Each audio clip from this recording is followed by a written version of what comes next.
ये जग जाहिर बात है कि वो फ़कीर है ना, मगर उसके दर पे लोगों को बादशाह बनाया जाता है। वहाँ पे लोग बादशाह बनते हैं, इसमें कोई दो राय नहीं है, ये जग जाहिर बात है। बहुतों की तकदीरें रातों रात पलट जाती हैं। हाँ। तो ये उसकी नज़र है ना। मैं अपनी बात करूं, मैं बाहर किसी की क्यों करूं, बाबा ने मुझे कहां से कहां ले आया, तो ये मेरे लिए बहुत बड़ी बात है कि बाबा ने मेरी भी तकदीर पलटी है और वो अपने हर भक्त के साथ अच्छा करता है। बाकी करम है वो हमारे हाथ में, वो अच्छे रखेंगे तो वो उसने देना ही देना। बस बाबा को मुकुट पहनाया जाता है तो राज ही लगता है, वो बादशाह ही लगता है ना। और जैसे जैसे शाम होती है, बाबा की आरती होती है चोले, फिर रात शेज आरती, फिर बाबा को एक सिंपल कॉटन का चोला बनाया जाता है। हाँ। तो मुझे वो वक्त आता है, फ़कीर है ये इसका असली रूप है। ओम साई राम। हे एवरीवन, तो आ गई है 51 नंबर की कहानी, जो कि है केवल और केवल साईं भक्तों की ज़ुबानी। और ये जो लीला है ये आउट हो रही है थर्सडे को। जैसे कि हम सभी लोग जानते हैं कि थर्सडे सभी लोग, उन लोगों का स्पेशली ज़्यादा स्पेशल होता है जो बाबा को मानते हैं। तो सेम ऐसा मेरे साथ भी है। तो ये जिनकी साईं लीला है ये है मयंक गिरा, जो कि एक बॉलीवुड सिंगर हैं और लिरिक्स लिखते हैं ये, और आर्टिस्ट है, मतलब बहुत कुछ मल्टी टैलेंटेड है। और इनका मेन कहना है कि बाबा का इन पे आशीर्वाद है। शिरडी में रहते हैं और बाबा की लीलाओं का जो व्याख्यान करते हैं, बाबा के लिए जो पंक्तियाँ लिखते हैं, बाबा के लिए जो शायरी लिखते हैं, वो है मयंक गिरा। तो थैंक यू सो मच। इतनी खूबसूरत बाबा ने इनको सोच दी है, बाबा ने इनकी ज़ुबान इतनी खूबसूरत बनाई है। तो बिग सल्यूट इनके लिए कि इन्होंने बाबा के लिए इतना कुछ लिखा जिसे सुनने से बाबा को जानने में मदद मिलती है।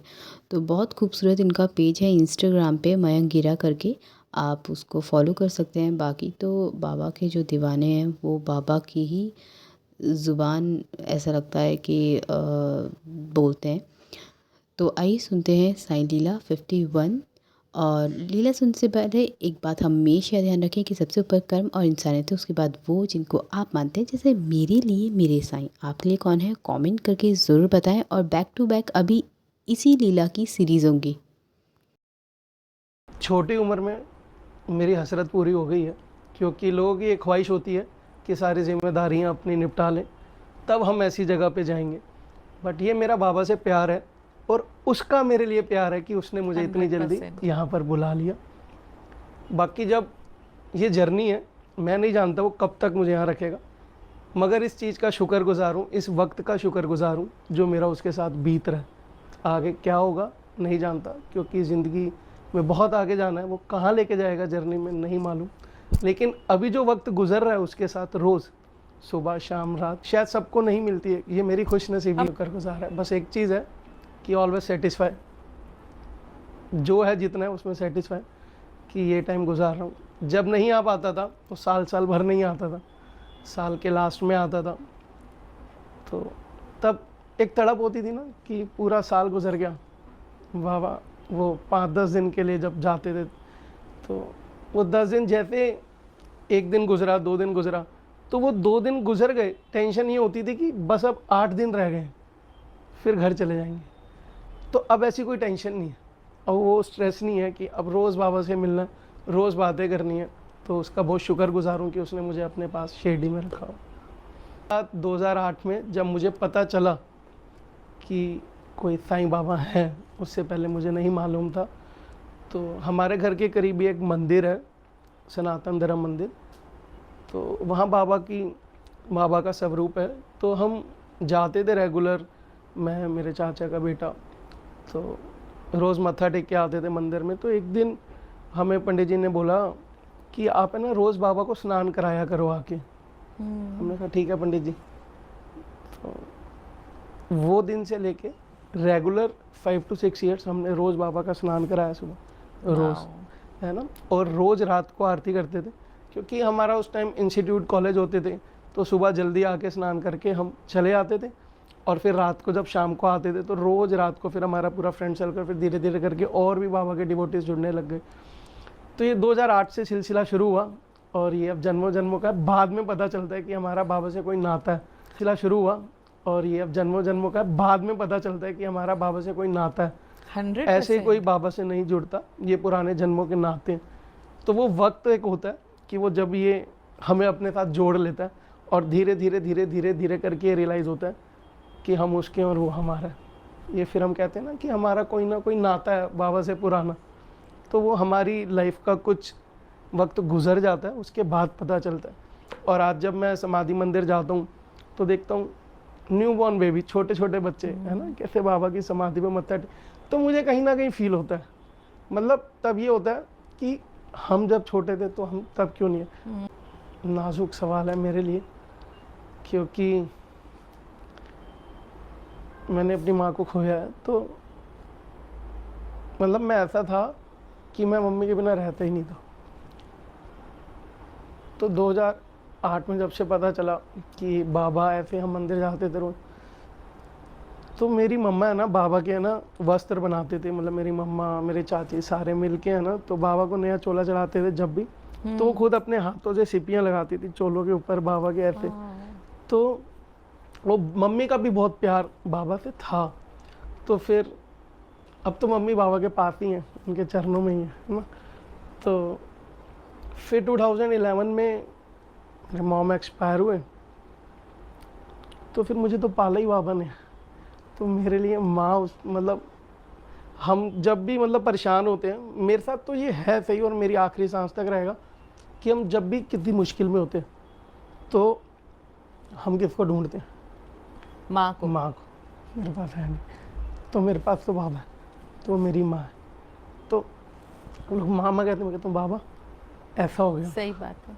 अब क्या करूँ बाबा, ये हो गया। और जो खुशखबरी होती है तो भी बाबा आज ऐसा हो गया, थैंक यू। और जब दुख होता है तो मतलब मैं कभी उससे गिला शिकवा किसी चीज़ का नहीं करा आज तक और आखिरी तक नहीं करूँगा। मेरा उससे कोई गिला शिकवा लड़ाई नहीं है। मैं लोगों को देखता हूँ कि वो चीज़ों के मतलब लिए बाबा से लड़ जाते हैं। मैंने आज तक कभी ऐसा नहीं करा। बस मुझे ये है कि तूने जो दिया है ना वो शुक्र है, श्रद्धा और सबूरी पूरी है। मेरे को चीज़ों से प्यार नहीं। तो उसमें मेरे को एक चीज़ ये याद आती है कि दिखावे की सब चीज़ों से परहेज है मुझे, मेरी ज़िंदगी सादगी में बीती है। दिखावे की सब चीज़ों से परहेज है मुझे, मेरी ज़िंदगी सादगी में बीती है। मैं एक फ़कीर का ग़ुलाम हूँ, यही मेरी रईसी है, यही मेरी रईसी है। मैं अब भी उसका थैंकफुल हूँ कि तू मेरी ज़िंदगी में है ना, तो ये ज़िंदगी का सबसे बड़ा जो लॉस है ना वो मैं सह पा रहा हूँ। अगर तू ना होता तो मैं जी ना पाता। मैं जिस एज में था जब से मैं बाबा से जुड़ा, वो एज ऐसी होती है कि या तो हम एक गलत रास्ते पे चले जाते हैं उस ग्रोइंग एज में, है ना, और एक रास्ता होता है अध्यात्म का। जब से बाबा से मिला तो मेरे लिए कोई गलत रास्ते की तरफ जाने वाली जो रास्ता था वो था ही नहीं, वो कट ही हो गया था। मेरे लिए एक ही रास्ता था, सिर्फ बाबा वाला। तो वो सबसे बड़ा एक प्लस पॉइंट था कि बाबा से जुड़ने के बाद मेरे को और कुछ दिखा ही नहीं, सिर्फ बाबा ही दिखे। तो आज ये उसी का सिला है कि मुझे उसने अपने पास रखा हुआ है। शायद मैं उसको ऐसे निभा सका उस रिश्ते को कि उसने वो कबूल करा और मुझे अपने पास रखा। गुरु तो बहुत ज़रूरी है ना। सबसे पहले हमारे जो गुरु हैं वो हमारे पेरेंट्स होते हैं,